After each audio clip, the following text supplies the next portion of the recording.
Hello, I'm Catherine Mobley with WSTV Digital Media. Creek Week is right around the corner when residents from Winston-Salem and neighboring communities will come out and explore, celebrate, and even clean up some of our area waterways. There are several new events this year. One of them is going to happen right here at the R.A. Thomas Water Treatment Plant. This is where two gatherings will be held, one in English and one in Spanish. Daily, this plant pumps out 5 to 6 million gallons of safe water to downtown and East Winston-Salem and to parts of Kernersville. But Water Treatment Superintendent Bill Brewer says there's a new threat to our water: pollution from unwanted prescriptions and over-the-counter medicines. And people dumping those down the sink. They go to a wastewater plant, it makes its way through that process, and trace amounts can end up in water supplies. During the Lunch and Learn, staff will explain how they pull water from the Yadkin River and Salem Lake, treat it with chemicals, and monitor each step to ensure it's safe for human consumption. Winston-Salem's two water treatment plants must adhere to strict EPA regulations and to the Safe Water Drinking Act. But Brewer argues human intervention is the best frontline defense for our waterways. Every creek you see around you feeds into a body of water somewhere. And, you know, every piece of trash that gets thrown onto the ground eventually makes it to a creek and down a waterway.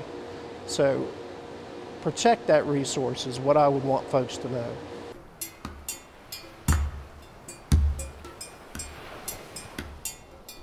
Stand-up paddleboarding is another new event during this year's Creek Week. It'll be at Salem Lake.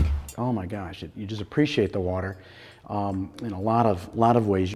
Hal Boyle is co-owner of Winston-Salem-based Triad Eco Adventures. You appreciate the safety of the water, and you get to see a whole lot more, the Salem Lake in particular. The company will supply the paddle boards, oars, safety gear, and lessons.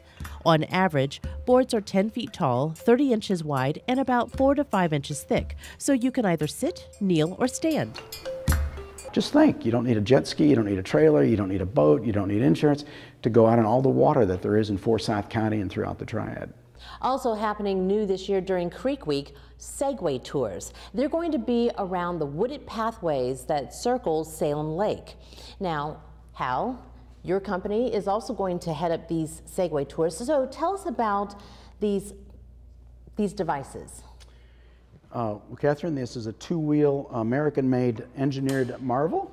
Would you like to get on it with me? Okay. Well, how is it going, how do people get started to ride a Segway? They're going to come and take a safety lesson, as you have already, listen to the video, and then we're going to, as I am now, one-on-one teach them the safety features as well as how to feel comfortable and confident before we head out into the woods. Segways are battery operated and have wide, thick tires, perfect for Salem Lake's graveled paths. They make you feel like you're gliding almost effortlessly. This may be why they're gaining popularity nationwide, in malls, for city tours, and even with city police departments. To ride, you must be at least 14, sign a waiver, and watch a safety video. Triad Eco Adventures also provides the helmet. And the advantage of riding a Segway around Salem Lake is what? Just a fun way to see the whole lake. A lot of folks haven't gotten around the lake. But it's just a different way, and you got to experience it, so you're accomplishing several things at one time. Creek Week is March 14th through the 22nd. Check out all of the exciting activities at ForsythCreekWeek.com. I'm Catherine Mobley for WSTV Digital Media.